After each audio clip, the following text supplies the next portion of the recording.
Why a no-labels presidential candidate should scare Biden. Regarding the June 15 Politics v. The Nation article, Democrats meet with anti-Trump conservatives to fight no-labels 2024 bid. Instead of sabotaging a potential, no-label candidate for the 2024 presidential race, a more productive path for those concerned with preventing a second Trump administration would be to strengthen the Democratic ticket. The best way to do that is to replace Vice President Harris, preferably with a centrist Democrat with strong national security bona fides. The no-labels effort is primarily animated by disgust over unacceptable candidates.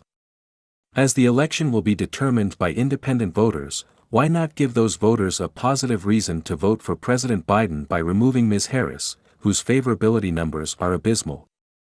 With global insecurities increasing and the enemies of the United States and our Democratic allies on the march, we need a vice president grounded in national security issues who will be able to handle the toughest job on the planet if called to do so. Mr. Biden has a choice. He can keep Ms. Harris on the ticket and possibly lose a majority of independent votes or replace her with a highly respected Democratic centrist who can ensure those decisive votes go his way. I have voted for and served in the administrations of Republican and Democratic presidents. A third-party presidential candidate is just as likely to split the anti-Biden Harris vote and guarantee the return to office of a man widely seen by majorities in both parties as too old to carry on the stressful duties of the presidency. The fear of many voters is that each day would make it increasingly likely that the nation would be faced with the prospect of Kamala Harris becoming president despite seeming unfit for the office for reasons different from those that disqualify former President Donald Trump and President Biden. Both parties can do much better by tapping their bench, searching for someone younger yet still seasoned. The way to obviate the need for a third-party candidate is for the major parties to offer more qualified and attractive choices. That can be accomplished only by reforming their nominating processes and not allowing a zealous minority to dominate the majority, and by preventing the opposing party from meddling in the other's primaries to select the weakest opponent. Short of those changes, which need to be made by October 1, 2024 might well be the first year a third-party candidate wins an election, or throws it to the House of Representatives for the first time since 1828.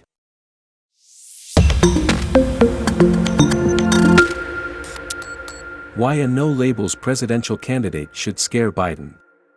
Regarding the June 15 Politics v. The Nation article, Democrats meet with anti-Trump conservatives to fight no-labels 2024 bid.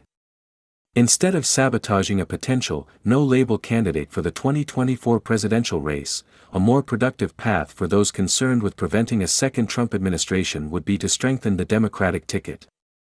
The best way to do was Silvio Berlusconi the Trump before Trump? Only in some ways, but they're disturbing. Berlusconi was a fake outsider selling fake populism and a path toward fascism, but still, there are differences. Ever since Donald Trump entered the political scene, I have heard parallels drawn between him and Silvio Berlusconi, the Italian billionaire and four-time prime minister who died June 12 at age 86. The comparisons perhaps seem irresistible: two tycoons, two entertainment personalities, two grotesque and murky characters, two right-wing politicians with egotistical personalities. But the similarity between them is only superficial. Berlusconi was not Trump, they are two different cataclysms. For one thing, Berlusconi was in no sense an outsider. He spent his early life among the legal and business elite of Milan, and as a politician his role was to keep the status quo intact, not to destroy the system but to protect it, as it had protected him for years, preventing him from going to jail, for example. He never promised to drain the swamp, his mission was quite the opposite. Berlusconi's entry into politics, in fact, was a desperate self-rescue attempt. The Italian political system established after the immediate post-World War II period, known as the First Republic, began to collapse in the early 1990s, engulfed by corruption scandals. Within a few months, a fortress that had seemed impregnable had crumbled to the ground. The First Republic's most powerful political figure, former Prime Minister and longtime Socialist Party leader Bettino Craxi, fled to Tunisia in 1994 to avoid arrest, while handcuffs were being snapped on many other current and former government officials. After the political system's collapse, the outcome approaching elections seemed written in advance, an overwhelming victory for the left. That isn't what happened. Whatever their supposed political differences, Craxi had acted as Berlusconi's guardian angel, in an arrangement that provided both men mutual political immunity. But with Craxi gone, and the entire First Republic with him, Berlusconi was without protection and faced the risk of either prison time or joining his friend in Tunisia. His response, in a certain sense, was brilliant. Within 2 months, Berlusconi founded and put together a brand new political party, Forza Italia. He presented himself and his party as a new, alternative, but as Tomasi di Lampedusa wrote in The Leopard, everything must change for everything to remain the same. Certainly Berlusconi did not begin to build his party empty-handed. He was a billionaire with a media empire that included print media, TV and radio, along with financial companies, real estate, cruise lines and so on. One could say he was more like Rupert Murdoch, or his fictional counterpart Logan Roy, than like Donald Trump. Overnight, Berlusconi's empire was made to serve his political campaign. He converted the offices of his finance company, Fininvest, into Forza Italia offices. His sales reps began to recruit candidates and promote political events. All the actors, publicists, journalists and assorted hangers-on around Berlusconi became his influencers, his supporters, his spokespeople and often his candidates. A party anthem was written, purportedly by Berlusconi himself, who had been a lounge singer on cruise ships in his youth, and set to music, a catchy tune repeated endlessly by his radio stations and TV channels.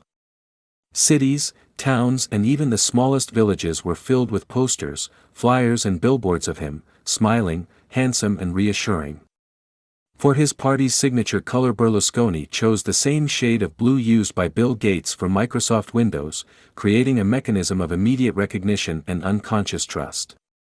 That's an example of the way nothing was left to chance in Berlusconi's enormous political promotion. Every effect was calculated and curated for effect. The entire Italian peninsula was invaded, to its remotest corners, by a political party that did not yet exist. In small towns, street vendors who usually transported goods in tiny vans were paid generously by Forza Italia to dump their cargo of fruit and vegetables in favor of futuristic LED displays that looped Berlusconi's messages. In that transformative year of 1994, Italy felt like a summation of the worst dystopian futures of George Orwell, Aldous Huxley and Ursula Le Guin combined. At that time I was in graduate school, preparing my dissertation in the semiology of cinema. My